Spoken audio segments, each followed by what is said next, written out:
Hello and welcome. I'm Genevieve Wagner. I'm on the public programs team at the Municipal Art Society of New York. And we are planning this program tonight with Housing Works. Thank you so much to Housing Works for hosting us at their fantastic space. If you don't already follow their work, make sure you follow them on social media so you can be in the loop about their work and other events like this one.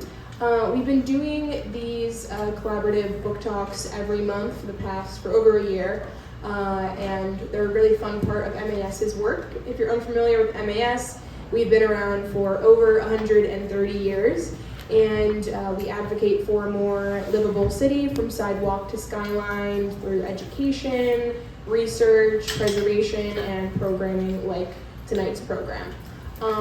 And in these book talks that we do, we try to highlight recent publications about New York City culture and life, and this book talk is a perfect example of that theme.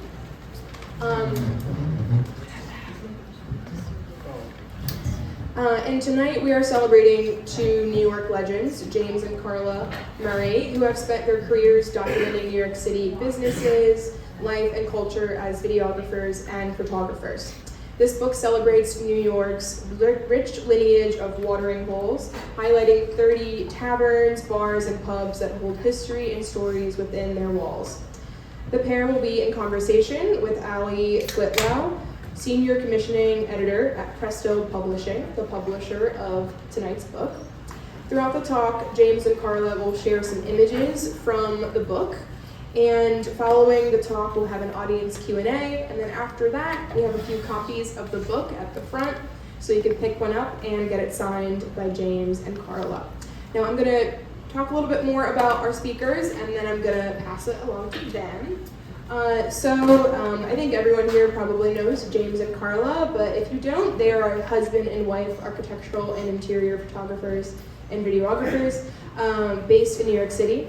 Since 1997, they have focused their lens on the streetscape through portraits of storefronts and shop owners, seeking to capture the spirit, energy, and cultural diversity of individual neighborhoods through their work.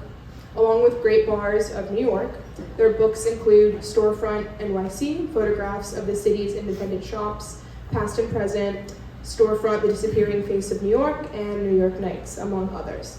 Their work has been widely exhibited around the world through shows at Brooklyn Historical Society and New York Historical Society, among other institutions. And their photographs are included in permanent collections at Smithsonian Center for Folklife and the New York Public Library, among other places. James and Karla live in the East Village of Manhattan with their rescue dog, Hudson. And then our moderator, Ali, is the Senior Commissioning Editor at Prestel Publishing, where she works on books focused on pulp culture, art, design, fashion, photography, and more. Her projects have covered topics ranging from nightclub design, nail art, and drag queen themed cocktails to Japanese kawaii culture, British subculture, and cannabis. She is also the author of Tooth Gem Style. She lives in Brooklyn. All right, thank you all for being here, and now I'll turn it over to the speaker. Great, thank you. Thanks, Genevieve. Can you guys hear me? Yes. Oh, yeah. Great. Yes, thank you so much for having us to the Municipal Art Society and Housing Works. I'm really excited to be able to speak to James and Karla this evening. This is the second book that we've worked on together, and their knowledge of all of the things that make New York City great is really unmatched and special and focused on all the details. So to kick things off, guys, this is something I don't know either. It'd be great to hear about how you guys first met and what your first photographic project together was. Well, we met in the Lower East Side in the 1980s, and James and I, kind of have an unusual relationship in that we became friends and remained friends for many years before we even ever dated.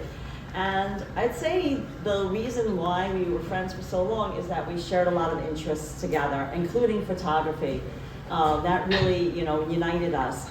And when we finally did start dating and we got married like 3 months later, because we knew so much about one another, we didn't really, there was really nothing to hide or anything like that. It was all bare wall. We began to document the city's changing streetscape, and in particular, its graffiti art culture. And that was in the late 1980s, because at the time, graffiti art was undergoing a transition where it was not being painted on really the trains anymore because, it was not allowed anymore. I mean, they really cracked down on it. And it was being painted more on the streets. And we weren't interested really in so much like the vandalism end of graffiti, but in particularly the large murals. And we were just traveling around and just, seeking it out, so, yeah. Cool. As everyone here who's familiar with your work probably knows, the vast majority of it is really concerned with preserving New York City's history through your images. When did you guys begin to photograph local businesses? And was that like a conscious decision, or did it just kind of happen naturally as you went about your... Oh, excellent. Oh yeah. Thank you. Well, we started, we began to photograph New York City's, I like to call them, not they're just small independently owned businesses, but I like to call it mom and pop businesses, the colloquial term, because, mom and pop lived above the store back in the day. In fact, there's one in our book, Russ and Daughters, and they did for a time live above their store. But the reason we began to photograph these stores was coming from that graffiti background, which I touched on before. We were always interested in looking at signage of stores and like the hand-painted signs, the big neon signs, because it's all about manipulating the lettering style in graffiti art. So we were always taking inspiration from looking at these stores' front signs. And we were traveling a lot in these outer boroughs. James and I, as Genevieve mentioned, live in the East Village. And in the 1980s, the East Village was undergoing a lot of changes, gentrifying, of course, and stores began to disappear. But I can tell you that it wasn't in the East Village that we began to photograph the stores. It was really going into the outer boroughs like Brooklyn, Bronx, Queens, like these small little neighborhoods that probably, honestly, we would never have gone to those neighborhoods if it hadn't been for graffiti bringing us there. But we would go there and then we were like, oh, wait a minute, what happened to that store that used to be there a few months ago? Because we'd often go back and forth to the same neighborhood multiple times. Graffiti artists tend to be creatures of habit. They stick to a safe spot to paint. They'll paint it over and over and over again, like, not the same day, but like after a few months have passed. And we said, wait a minute, what happened to that small, like, little candy store that was on the corner? We went in there, and the woman who owned it was so charming. I remember getting a pack of gum or soda or something like that. We had a short conversation with her. And when that store would close, somehow the neighborhood didn't look the same anymore. It didn't feel the same anymore. And it kind of lost, honestly, the very charm, like the very reason we were attracted to the neighborhood in the first place. It was diminished because of the closure of these stores. So like kind of like a light bulb went off in our head, and then we said, you know what?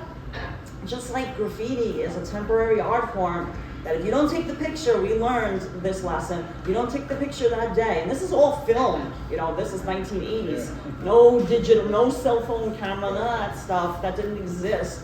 It was all 35mm film that we were using, that if we didn't take the picture that day, we could go back, it could be gone. And the stores, honestly, oh wow, if I hold this close, it's super loud, I don't think I need that. The stores to us felt the same way. Like we should begin capturing these because they're disappearing. Right. And so it's purely aesthetically driven.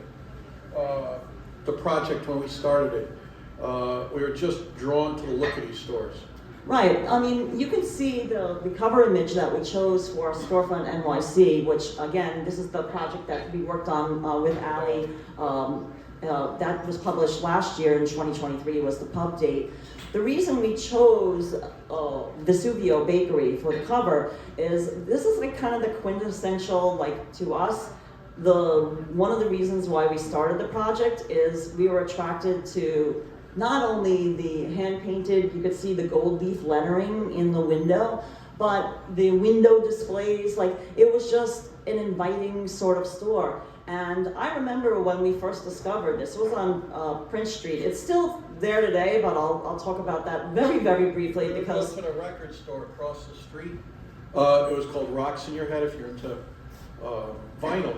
And we saw a bakery and we went in and got lard bread for the first time. Right. I mean, we didn't have a lot of money. That was the thing. That's why we kind of moved. We settled in the East Village at the time. It was a rather inexpensive place to be able to get an apartment, and we found this bakery by happenstance because we were vinyl shopping, and we're like, oh, look at that, and not only look at that, but smell that, because they would bake all their bread in their coal-fired oven, which was in their basement. And it was owned by an Italian family, Gitlow family.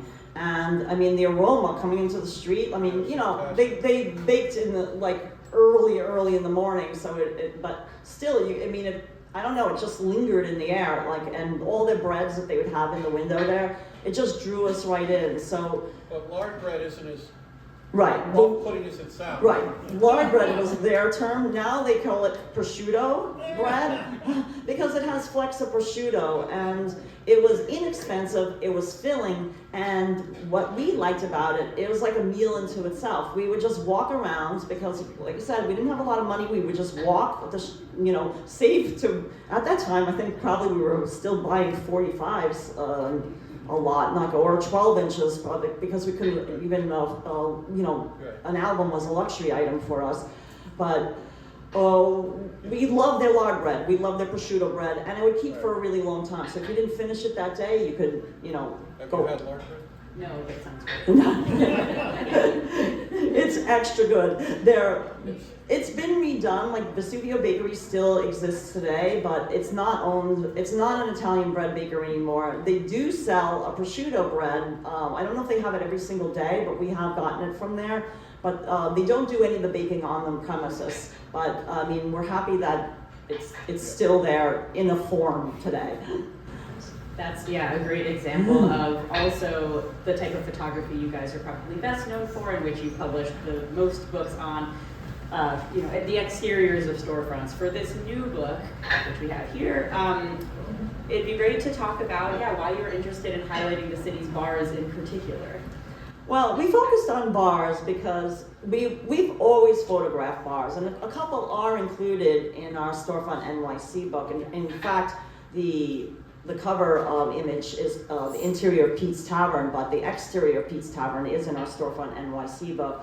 But we focus on bars because we consider it, and probably many of you do, I think most of you probably do, to be the heart of New York City's culture and its neighborhoods. And there's a famous Ernest Hemingway quote, and we actually use it in the introduction to our book, that he famously said, "Don't bother with churches, government buildings, or city squares. If you want to know about a culture, spend a night in its bars." And there's no truer statement, to us, because bars have always been like melting pots, a place where people from all different cultures and different backgrounds can mingle, have a drink together. And, kind of like where relationships often start. We've heard from many, many people, especially now that this book has been published, oh wow, I went on my first date there, and, really heartfelt stories. But also, above all, and this touches upon James and I, is that even though New York is like super, super big and there's millions of people that live here, oftentimes they live in very small apartments. I mean, James and I live in a studio apartment. It's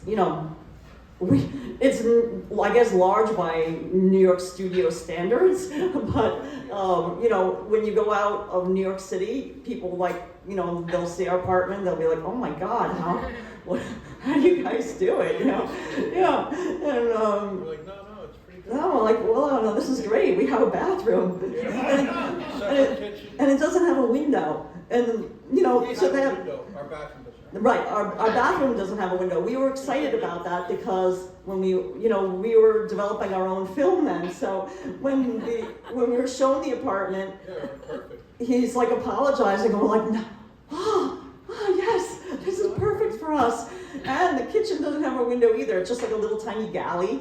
And we're like, oh, we could always, if the bathroom fails and we need like a second place, we could just, develop our film in the kitchen too. So anyway, because these small isolating apartments are, so prevalent, people need a place to go and, kind of be with other people or be alone together. Right. You can all go out and just be alone. Right. So, you're alone, but you're alone with other people. And that, to us, was really the very, very reason why we said, oh, the bars, they need their own project. Cool. In the previous storefronts books, the photography was focused solely on exterior shots, but for this book, we made the decision to include interiors also. It would be great to hear about that, and I think, so you guys just saw the exterior of McSorley's, and this is the interior. Oh, well, going back just to the exterior for a second, just to talk about it. McSorley's has been in business. If you're not familiar with it, it opens up our book. And the reason we chose it as the first bar to be inside our book, it's like you open the pages and there it is it's just the quintessential New York bar. Not only has it been in business since 1854, but it's has a historical significance too, because it's actually the last bar in New York City to admit only men. And it was famously known for its slogan, good ale, raw onions, and no ladies. And yes, they still serve onions. They're sliced onions. It's usually with saltines and a plate of cheese. But at any rate, female customers were admitted to most establishments, most bars by 1960. But the owners of McSorley's were adamant that they did not want, their bar to change. Like it was really a time capsule, and they didn't want any ladies inside. And what happened was a lawsuit came to be, which is Seidenberg versus McSorley in 1970. The women, they took them to court, and guess what? McSorley's lost. The women won. And it resulted in McSorley's Law. That's the name of the law. It prohibits sex discrimination in not only bars, but restaurants, golf clubs, airplanes, public accommodations. Right. And we, in a kind of like, I think it's a funny 180, the bar now is owned by a woman. Her name is Teresa Mar de la Haba. She took over from her father, Maddie, who had passed away. Yeah, just recently. Not too long ago, a couple of years ago. And she is also not only the owner of the bar, but she's the first woman to actually work as a bartender behind the bar. So we can go on to the next slide about the interiors. For our storefront book, and really the other publications that we've had in the past focused always on the facade, the exterior of the storefront.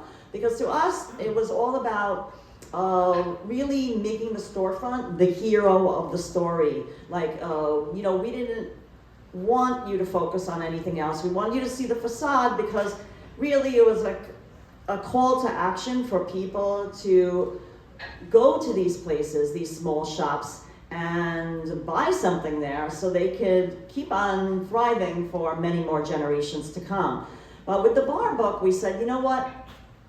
We're not doing it justice. We're not doing the bars justice by just having the exterior. We need to give people more of a reason to go inside and help support these bars.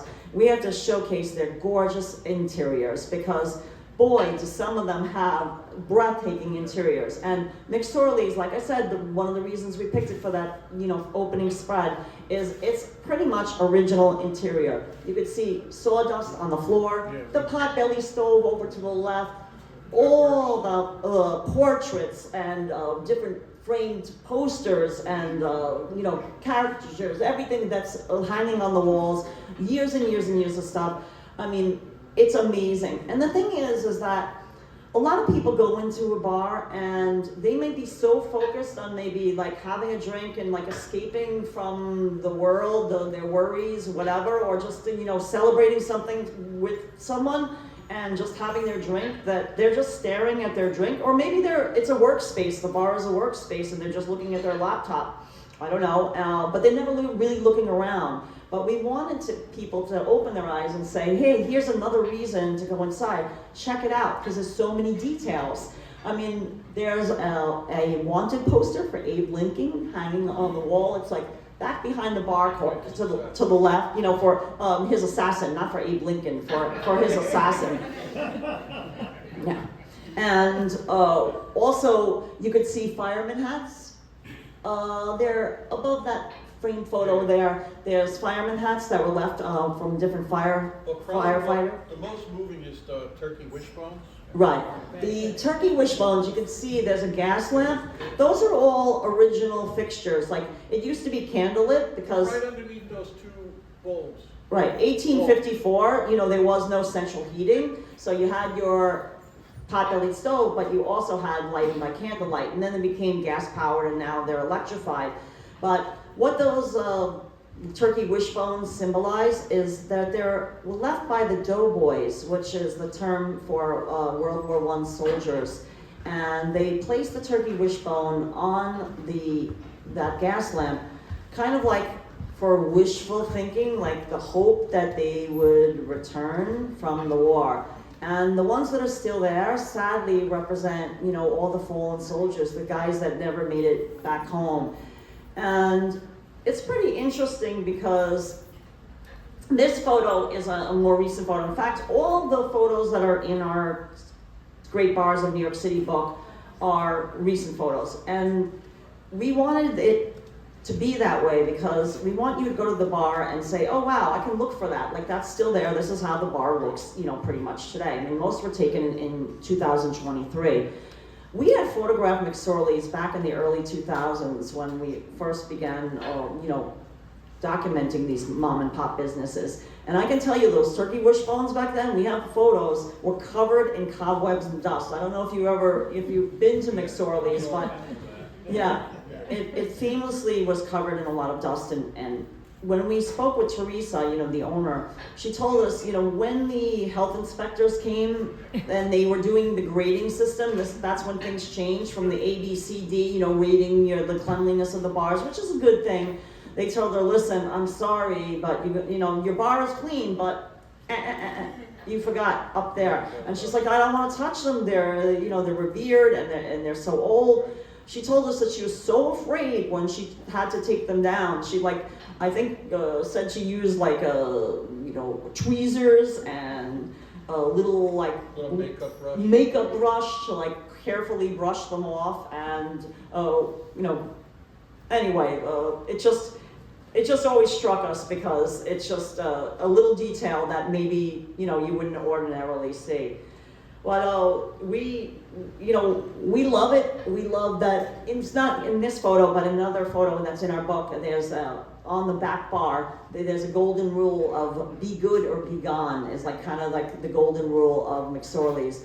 And you go in there today, and it's not like, you know, there's no loud TV with sports blaring. Right. There's no, you know, music really playing or anything like that. It's just really the quintessential bar where you can go and like just be. Just briefly, they only have light and dark beer. When you order a beer, you get 2 little glass mugs.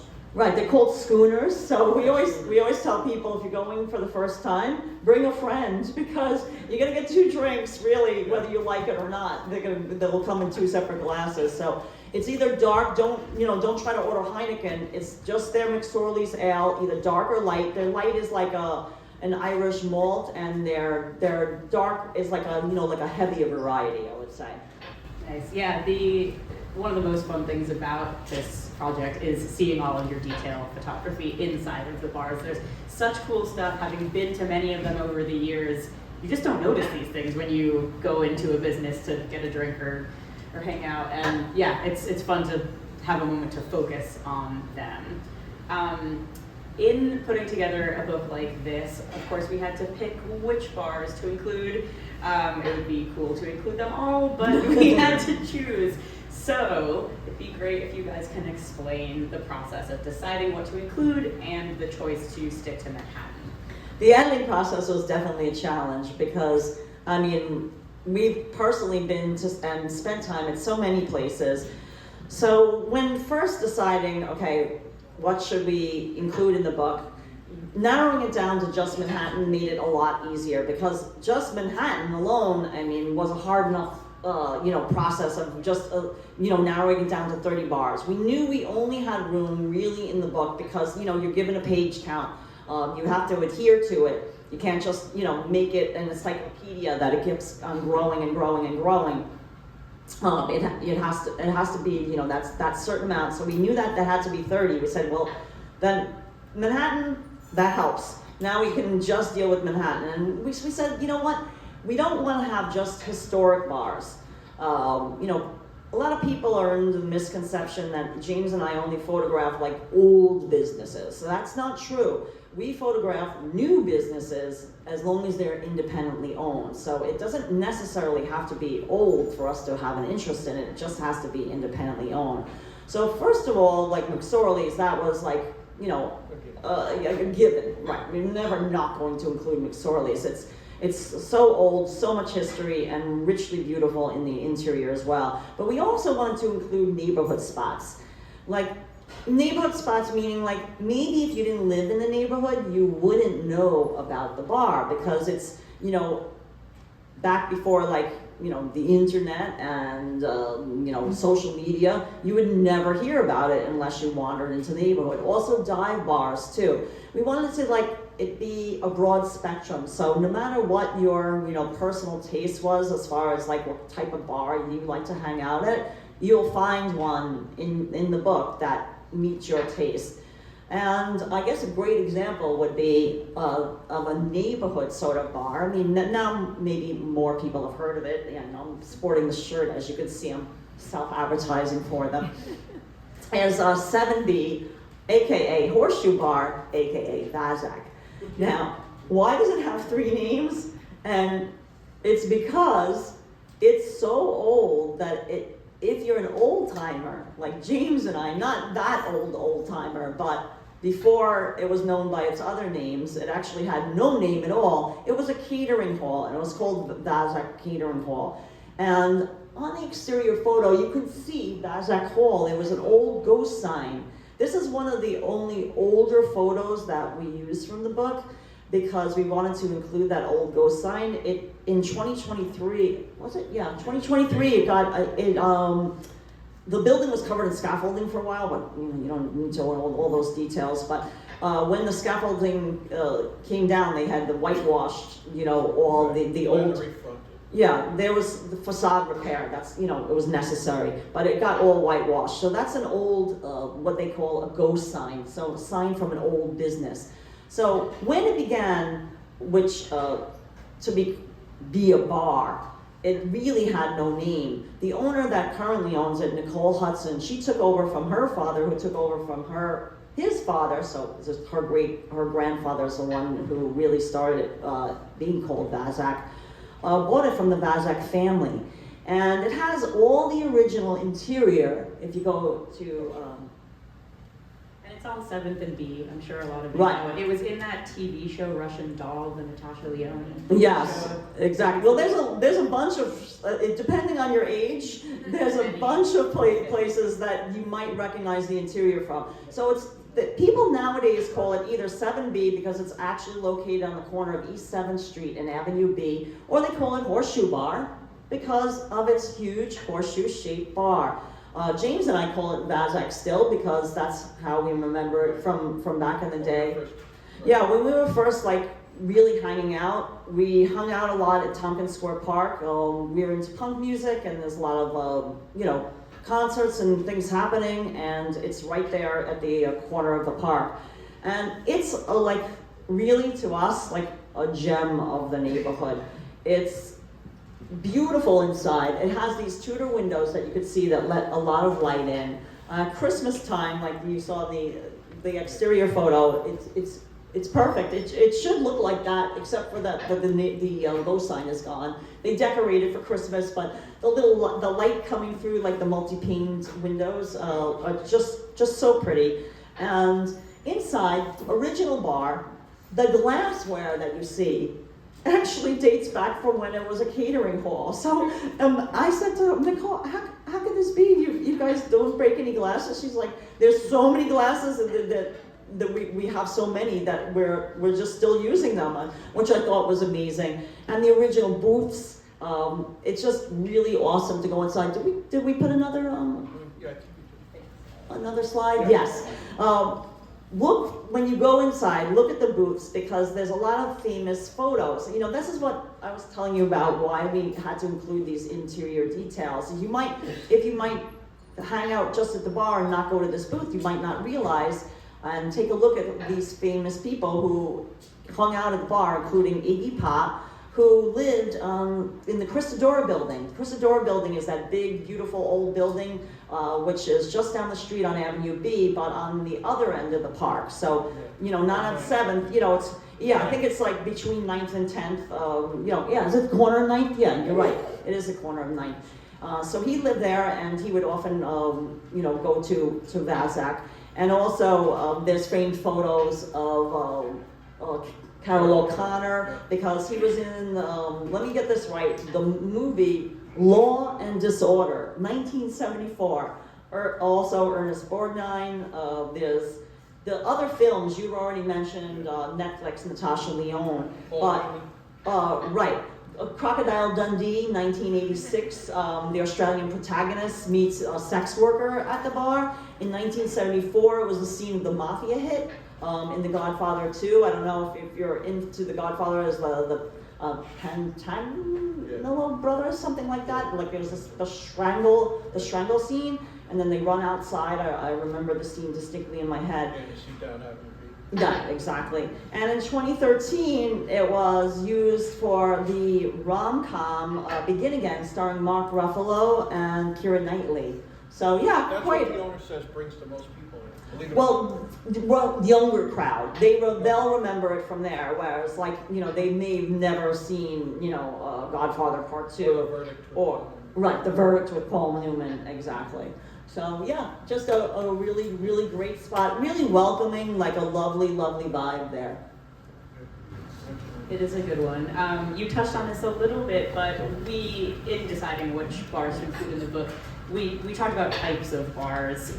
So yeah, just other considerations that went into our discussion about types of bars would be great to hear a little bit about. Yeah, so for the bars, we touched upon that we wanted to include historic places, neighborhood spots, dive bars, but we also wanted to include places that had a lot of cultural significance as well. They may be historic, but they're known for their cultural significance.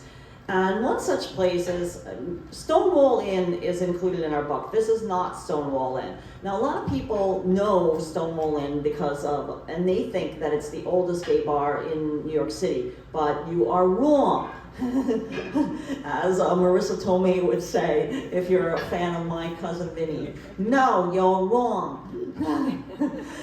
It's Julius.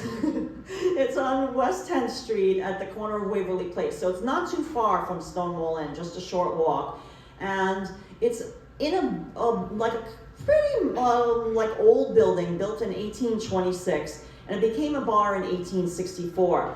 And in the 1930s, it was allegedly named Julius because the owner had a basset hound named Julius, and there used to be, sadly, they're no longer there. You can see that they're no longer there. But along there was footrests along the bar of these basset hounds. They were bronze. They were beautiful. We actually have interior photos we took in the 2000s when the footrests were still there.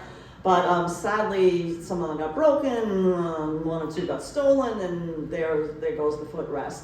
But they're talking about the history of why it is the oldest gay bar. In the early 1900s, it wasn't really a gay bar. It catered to writers, artists, and performers, including celebrity press photographer Ouija. Singer Billie Holiday was set to perform there. But it started attracting like a gay clientele in the 1950s, even though at that time, it was illegal to serve what they called suspected homosexuals. That was what you would be, arrested for. And you would get charged with disorderly conduct. So patrons at the time included Tennessee Williams, the playwright, novelist Truman Capote, and ballet dancer Rudolph Nureyev.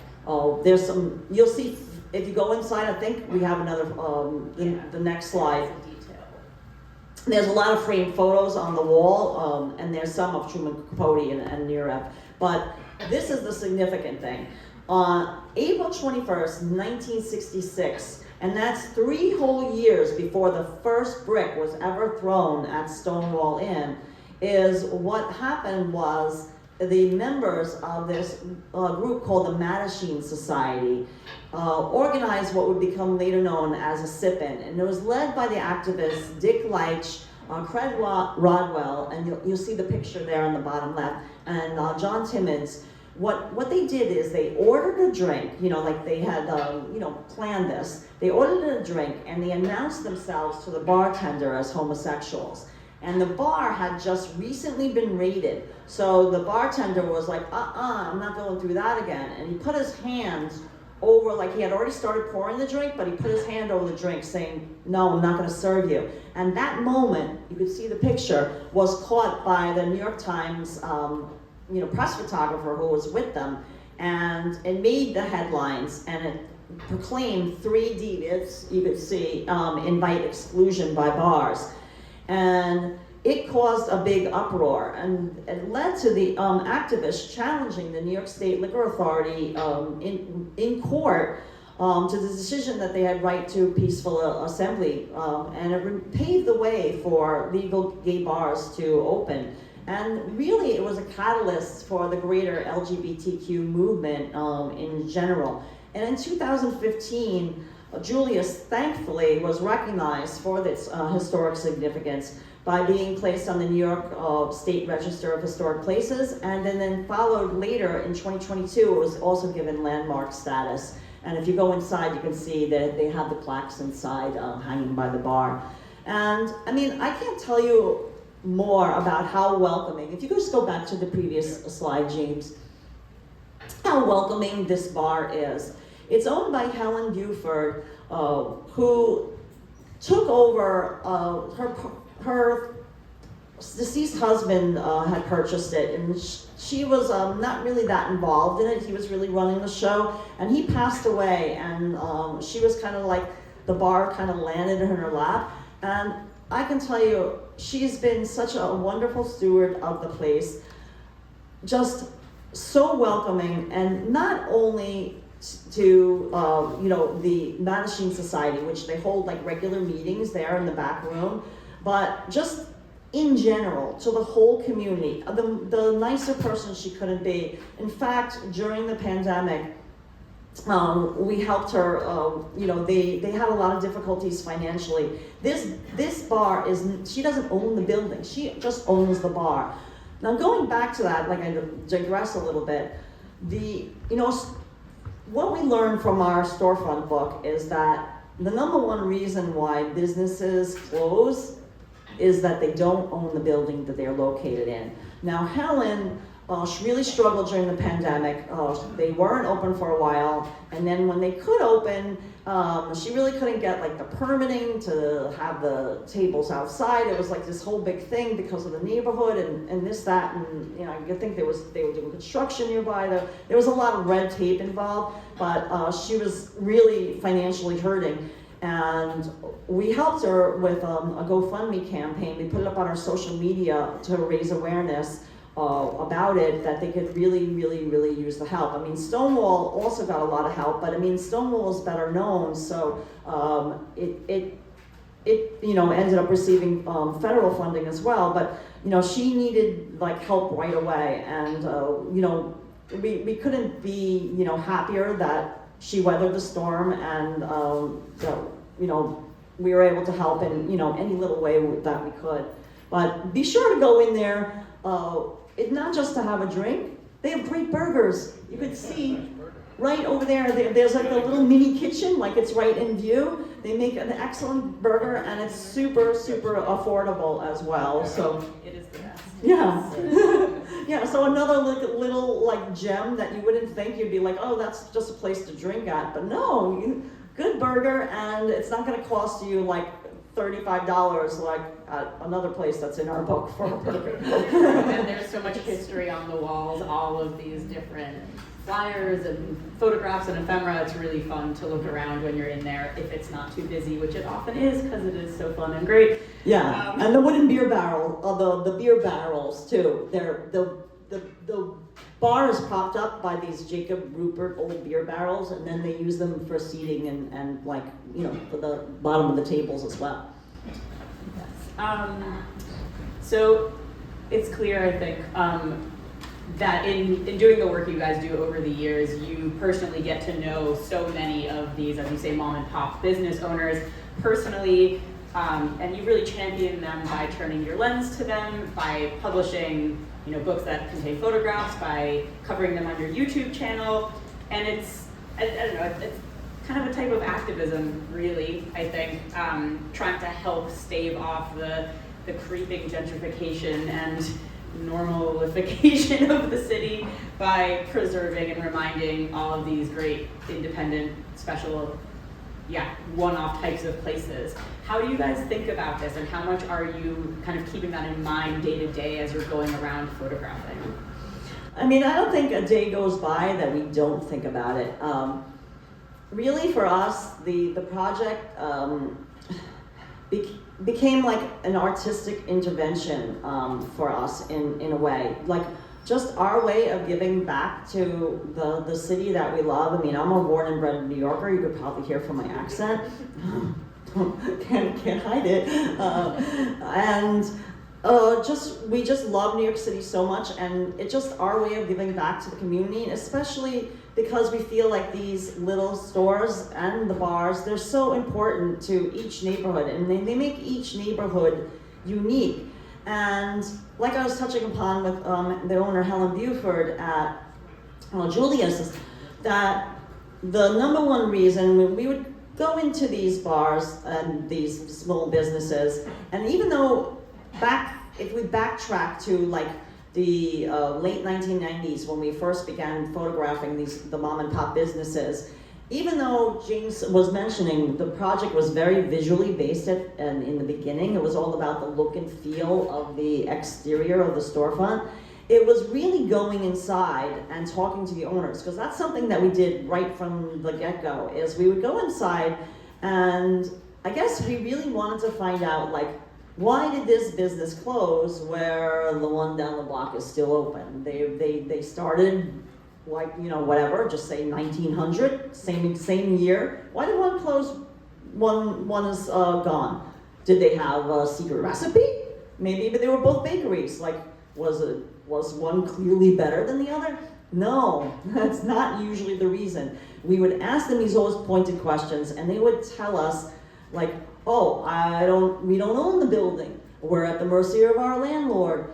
In fact, we have 3 more years left on our long-term lease, because at the time, back in the day, landlords used to sign like 20, 30, 40, 50-year leases. I mean, you know, just to make sure that money would still be coming in like month to month, year after year, because the property wasn't worth that much. But what happened in the 2000s, I mean, and this is when I think really things got like intense, is like, you know, 2003, 2004, I think that's when we saw like a huge amount of businesses started to close, is that long-term leases were up.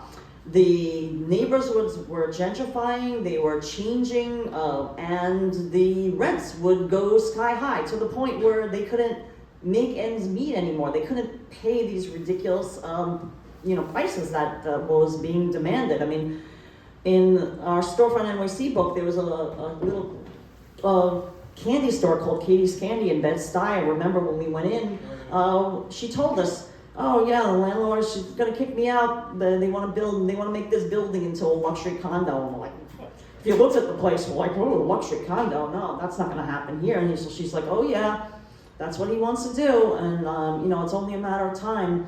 And sadly it did close. I won't even go into the sad story about that. But the gentrification, it's always been on our mind, because in our own neighborhood, it's been gentrifying around us. I mean, honestly, we couldn't afford our apartment if we hadn't been living there since the 1980s, when, like I said, it was inexpensive. It was a much, much, much different time. So it's something that we think about all the time. In fact, we travel and we say to ourselves, James and I were... We're not doing any storefront stores. Right. We went backpacking in Europe, and one of the places we backpacked to was Krakow in Poland. And when we got back, our friend was like, "Oh, did you see Wawa Castle? How did you like it?" And we're like, guess what? No. Never went. Our hotel was across the street. I mean, we couldn't see it from, well, yeah, we did see it from our window. We could see it from our window. We never actually went up and visited it because we got so sidetracked. We started wandering around these little alleyways and these little streets, and we found all these little mom and pop stores. It was freezing cold when we were there. I remember we stopped and oh, look at this place. Yeah, What? hat maker. Right, a hat maker, we need a hat. I have to keep myself warm. Oh, we're cold and it's raining. Oh, what's this smell coming here? Oh, looks like they have pierogies inside.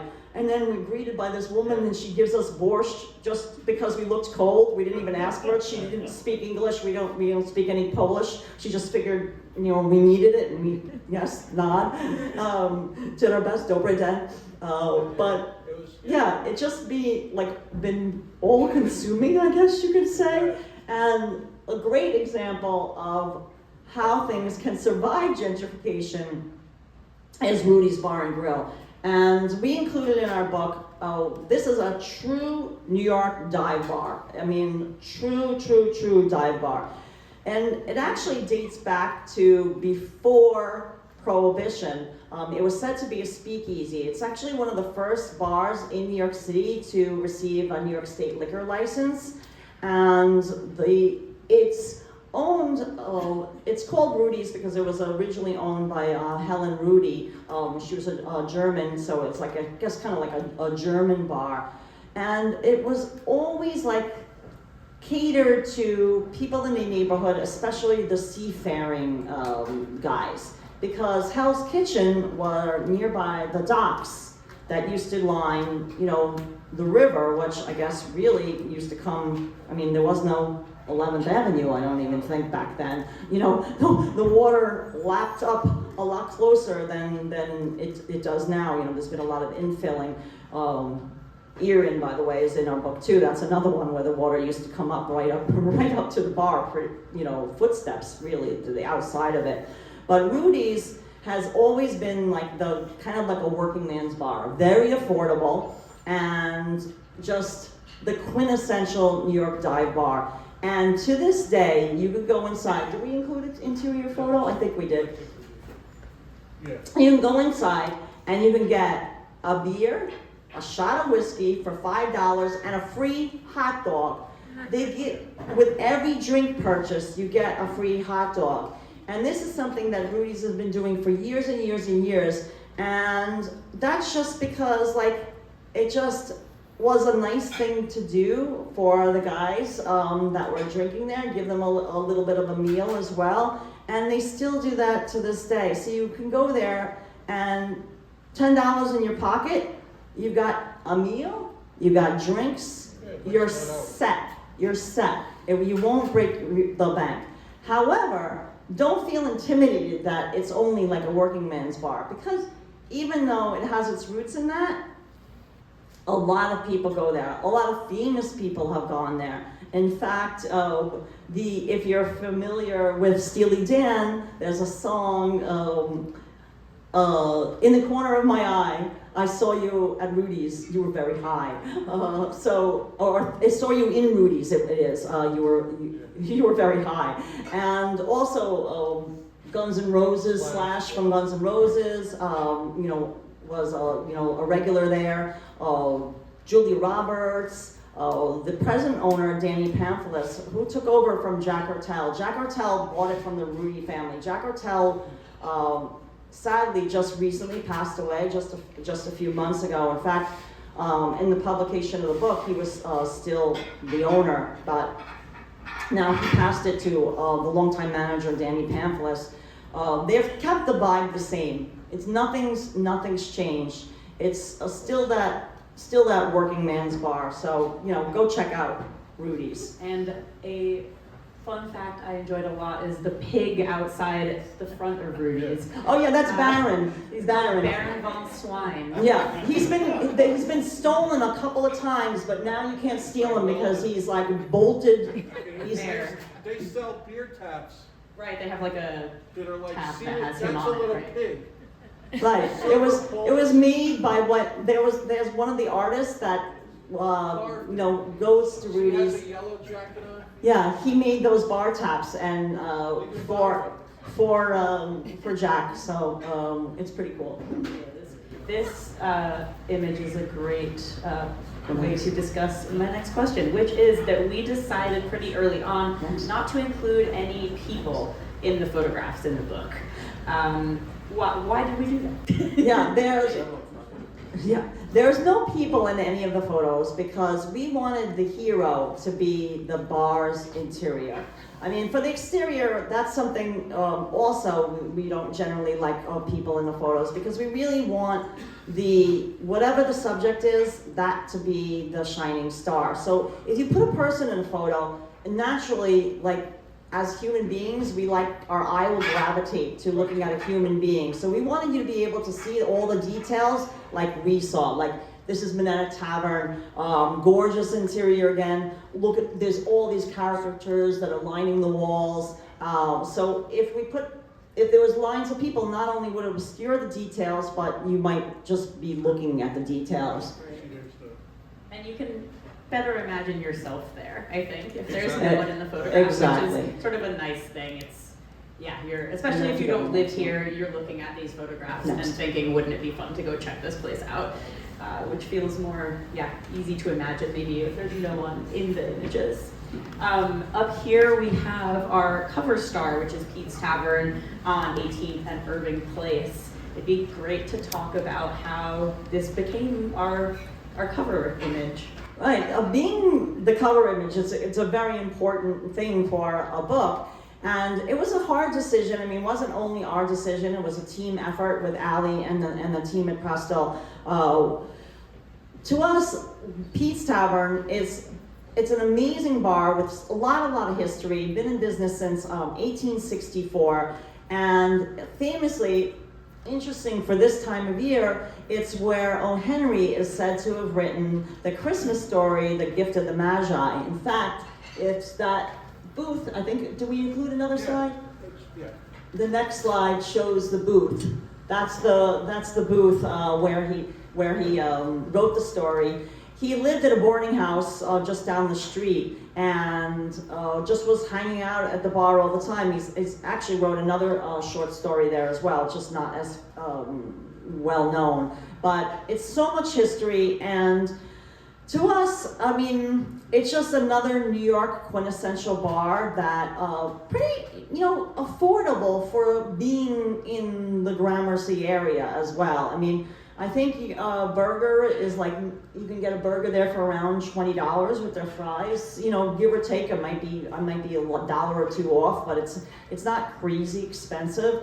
And very, very, very welcoming, and it's beautifully decorated for Christmas. So if you go check it out now, this. Yeah, we were just there. We were actually just there earlier this morning. We stopped in to say hi to Gary Egan. He's the owner. He painstakingly decorates it for Christmas with thousands of red lights lining the ceiling. All these beautiful little, moving. What would you call them? In the windows. Yeah, like a Ferris wheel. Yeah, like the Wonder Wheel, like it actually moves, like a little wooden. Little landmarks decorated for Christmas. Yeah, miniatures, exactly, and just beautiful vibe, and yeah, I mean the whole purpose of this book really is to get you guys to go and frequent these bars. You don't have to drink. You can just get a liquid death and get water and get a hot dog with it at Rudy's. Why not? One of our friends that's in the audience, that's what he did when we were there. We had a book signing event. But please, the whole purpose of all our books is to raise awareness that without your support, without the customers, these little stores would never survive. Whether they own the building or not, it's irrelevant, really. I mean, it of course helps when they own the building, but all of them need your support, and you know, we want them to stay for many, many, many years to come, and they're really an important part of the fabric of our neighborhood. The last one. Yes. Yeah. My last question. Very is- last before we have to end, because the venue, thank you to Housing Works, does close promptly at 8 o'clock, and we want to leave time for Q&A. But Ali, you go ahead and ask the question. Yeah, so we have bars that look many different types of ways in this book, really just exciting visually, but I know that you guys have a particular favorite from an aesthetic and architectural point of view, which is this one. Maybe you could tell us a little bit about Right, and Campbell. this is, we included not only neighborhood bars, dive bars, historic bars, ones with cultural significance like to the LGBTQ movement, but also like places where there's an elevated cocktail experience. So this isn't your place to get your darker light, you know, like McSorley's. This is the Campbell. And many of you may not know about it because it's actually tucked away in a discreet corner of Grand Central Terminal. You can enter from like the street that has now Vanderbilt Avenue. There's like a little door, like there's a tiny little sign, and then you go up these stairs. And it was actually the apartment for the financier, John Campbell. And we fell in love with it. It wasn't a bar in the beginning. It was his own private apartment, and we just fell in love with it because, from an architectural standpoint, I mean, it's gorgeous. And look at the quatrefoil design of the balcony, the big leaded glass, the window, just like in Grand Central Terminal. I mean, the way it lets the natural light come through. I mean, it looks different at night. I mean, it's hard to get there during the day now, but they are open on the weekends. I'm positive of that, so you can see it during the day when the light's coming through, because it's really stunningly beautiful. But it's not only one of our favorite from our architectural standpoint, but it also happens to be one of the things that surprised us the most when we were, working on the project, is that it actually had fallen into disuse. That after John Campbell passed away, it actually became like an MTA police station, and there was a jail by where the bar was, a signalman's office for the MTA, and So it's just full of garbage. yeah, and I mean, it went under, 1999 is when it was first renovated at a cost of $1.5 million by the former owners, and now it's owned by the Gerber Group, who additionally did more renovation in it. And I mean, it's pricey, but it's stunningly beautiful. So like I said, we got you covered. No matter what your tastes are, or whatever your drinking vibe is, I think I'm proud of the work James and I and Ali did together in selecting these bars, and yeah, we hope you enjoy it as well. So yeah, we'll open it up to some questions now from the audience.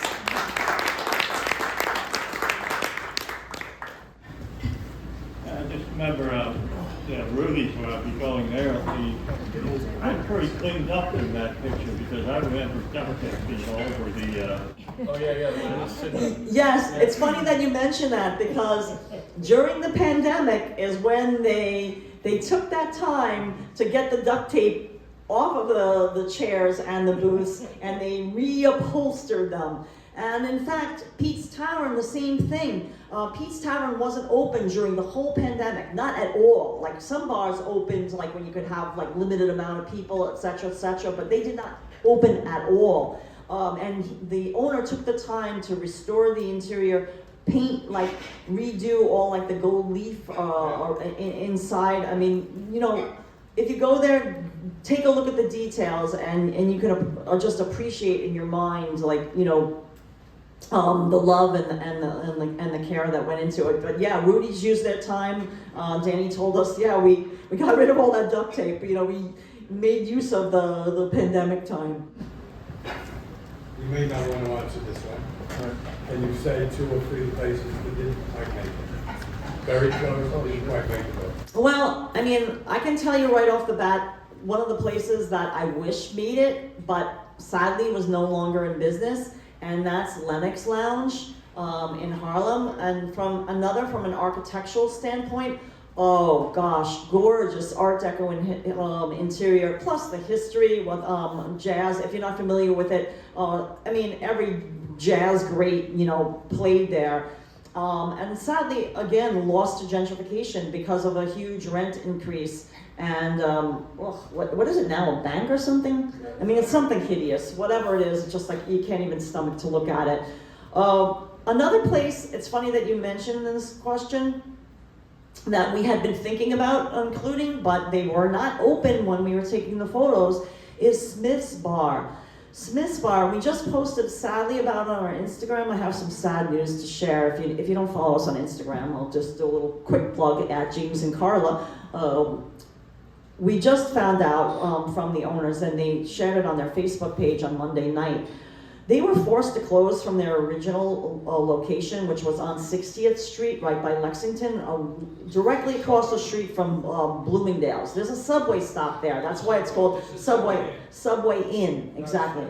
Oh, yeah, Smith's, that's another one. I meant Subway Inn. Smith's is another one that I got confused, because that also we announced that sadly they closed. We've had two deaths.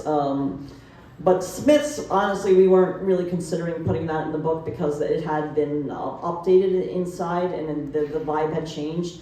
But Subway Inn, I mean, we wish we could have included that. I mean, they were forced to move. The family, the Salinas family that owns it, they've gone through so much.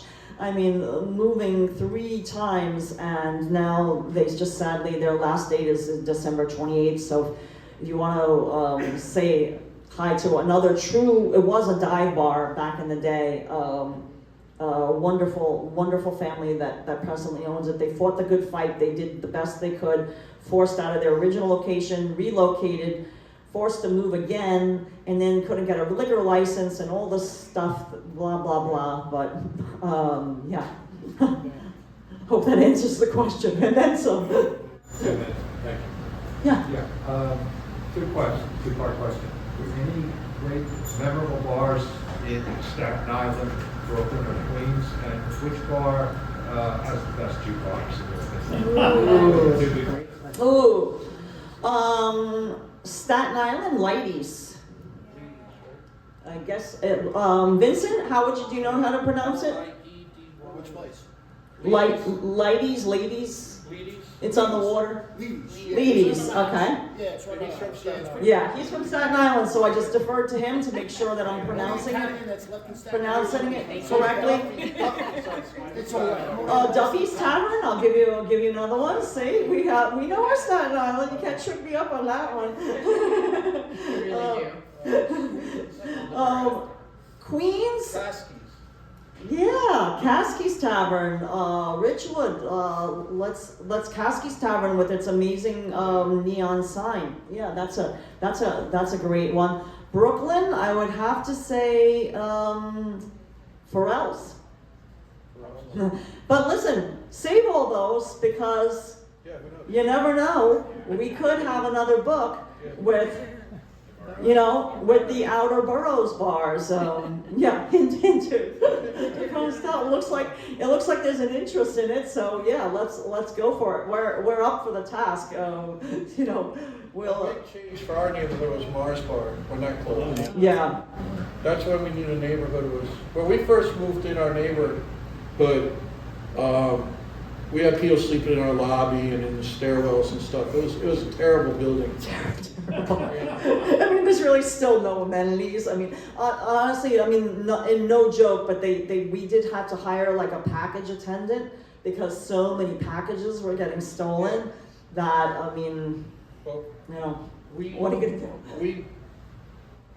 when we were young and we were first together, like the Mars bars and the 7Bs and the Parksides, which is also in the book. Right, Sounds Sophie's like- is another one that's in our book Sophie's. that James is That's on Fifth Street. advertising as well. That's another Right. kind of neighborhood spot that you might not know about, but Anthony Bourdain kind of, he blew it up a little bit. I kind of thought your neighborhood was untouchable, but then when a TD Bank took over, Mars Bar was. Right, Mars Bar, very, very, very, again, gentrification, forced out, Yeah. the building torn down, and now it's like, one of those Avalon luxury apartment buildings. Sly Fox, we wish we got in there.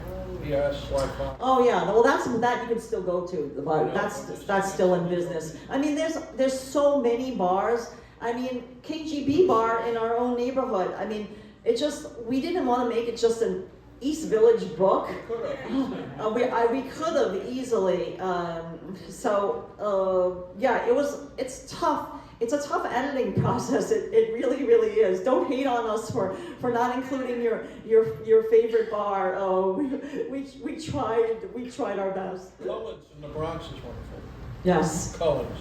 What It's about on the a- jukebox question? Oh, the jukebox. Yes. Oh, You know who has a great one, Jimmy? that's true. I would say best jukebox, Jimmy's Corner in the book, Yeah. and you'll see the jukebox in the photo. They have a bell from the boxing ring in Madison Square Garden up in the front, like Yeah. when you first walk in. And if a tourist rings it, they have to buy the whole bar of the ground. PJ Clark's has a decent It's like juke. this secret joke they have. Yeah, PJ Clark's has a decent jukebox as well. Yeah, they have those. But I would say Jimmy's Corner, especially just because Jimmy's Corner is like has a very similar vibe. It's in Times Square area. Right off, yeah. Very, very similar vibe to Rudy's in that like unpretentious and inexpensive. So if It's a you're box. stuck in Times Square, Right. stuck. That's all easy.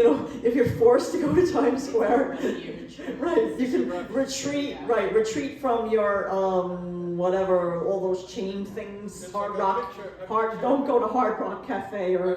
I picture a father with the kids and family, like, oh, honey, I'm meeting Disney, and he runs into Jimmy's. Right, exactly, right. You can go to the M&M store and I'll be here. Times Square had McHale's, which we miss. Yes, We go to I mean- McHale's all the time.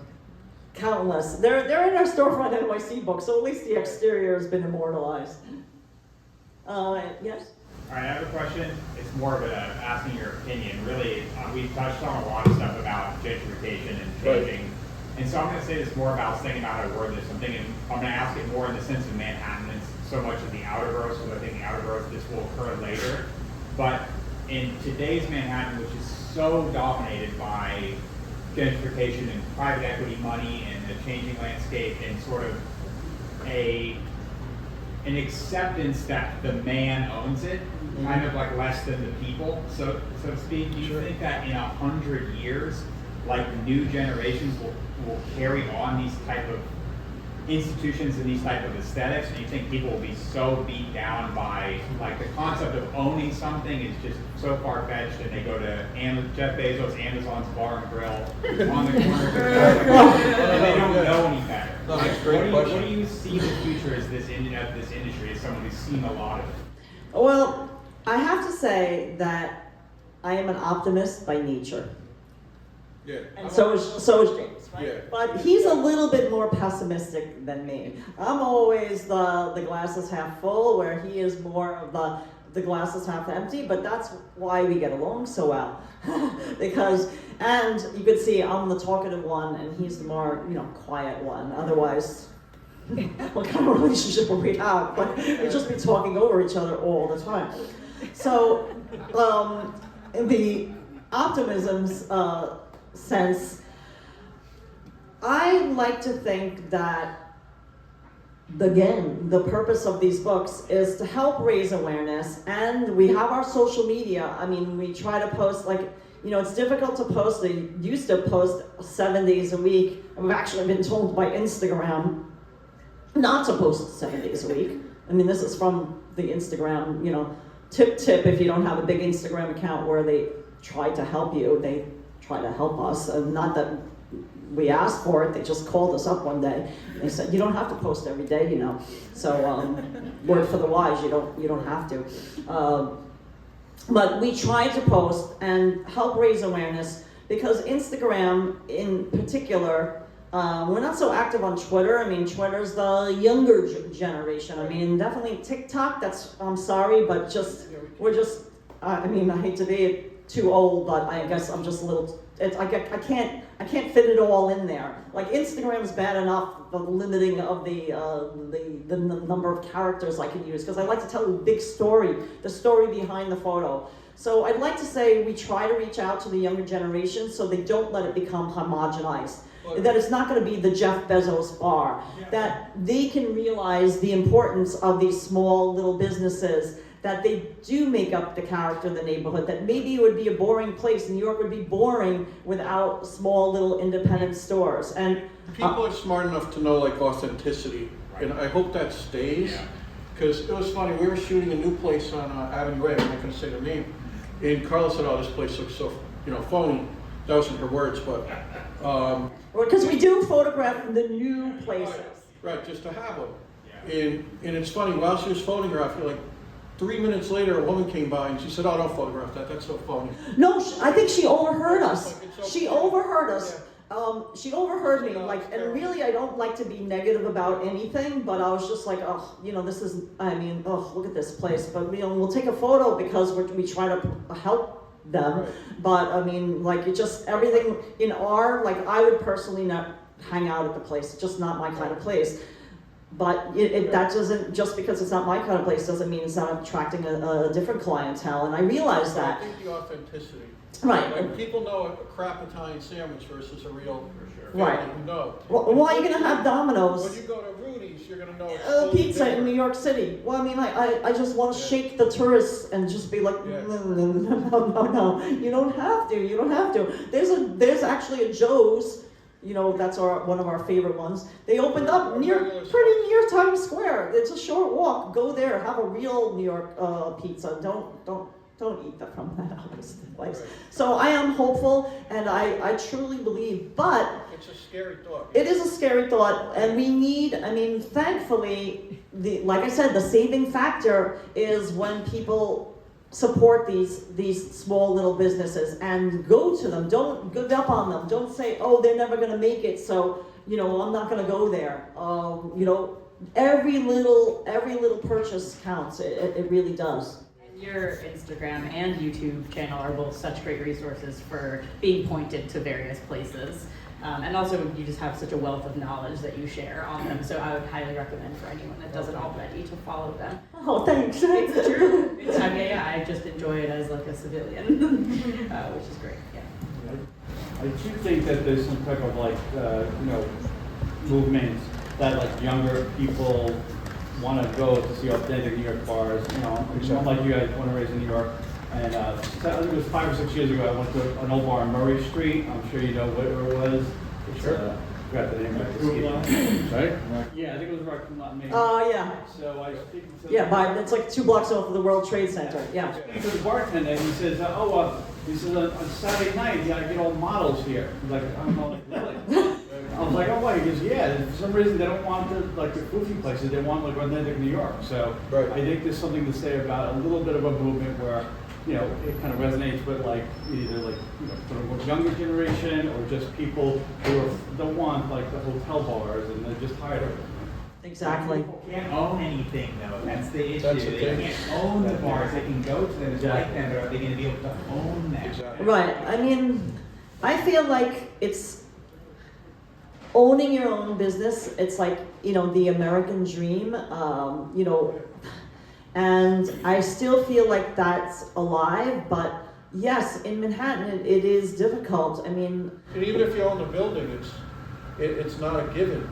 Like we did a talk somewhere else, and we had an owner come in from John's on 12th Street, the Italian restaurant. They have a bar in there, and they introduced us like they did here. And the gentleman from John's, the owner, just stood up and railed against the city for the first half hour. Yeah, we own the building, but The city, They ticket us, they fine us, the taxes are crazy. they don't make There's it no easy parking, on there's- small businesses. I mean, I don't like to get into politics again because I'm optimistic and I'm also, very positive person. And I feel like talking about politics just becomes a negative thing, which is, certainly not welcome in this discussion. But New York City in general, Owner after owner tells us. I mean, this is from the owners because we interview them, we speak to them. I mean, we become friends with so many of them. I mean, we stay in touch with them when their businesses close. They want to give us their signs. I mean, one place that closed in Brooklyn, Ideal Dinettes, we love their neon sign. The Barbara Mann, she's the owner, she knew that, and she's like, I want to give it to you guys. I know that you love the sign. I was like, Barbara, we can't fit it in our studio apartment. What am I going to do with this giant thing? And this is before social media. I could have saved the sign. I could have found a home for it now. Now there's a sign museum in New York. We help them. I told them, go to Smith's. Because I knew that when I heard that Smith's was done for, it's going to become illegal cannabis. I was like, you gotta go there and see if you can get that sign for the sign museum. I mean, I don't know if it's going to work out, but she threw it away. She threw it away. She had to pay $750. I'll never forget because she told us $750 to scrap this gorgeous neon sign, which was stainless steel and porcelain enamel. I mean, it was like a beautiful, beautiful thing. It was a thing of beauty. But like I said, I mean, we hope we're fighting the good fight. What's your favorite one? In the book, probably Julius. Yeah. Yeah. Gosh, what else? And anyone can go there. It's like we go and have a hamburger all the time. Right, yeah, it's a welcoming place for everyone. I mean, families, we see families going there and having food together. Yeah, it's really, really, really, really, I mean, and like I said, Helen, the owner, is so sweet, so welcoming to everyone. So, yeah, well, guys, thanks so much for coming. Thanks to Housing Works for hosting this event and Municipal Art Society for organizing this. They're all about, I mean, we've been fans of Municipal Art Society for so long because it's all about preservation and preserving the character of the city. It means so much to us and to so many New Yorkers and to new New Yorkers alike. So yeah, thank you so much. I just want to tell you that we do have books for sale. 100% of the proceeds goes right back to Housing Works. So yeah, Prestel donated the books. Right, Prestel donated the books. So when if you're purchasing a book tonight, then it's for an extra good cause as well, because Housing Works helps support the homeless and just amazing people here. But thanks again. Thank you.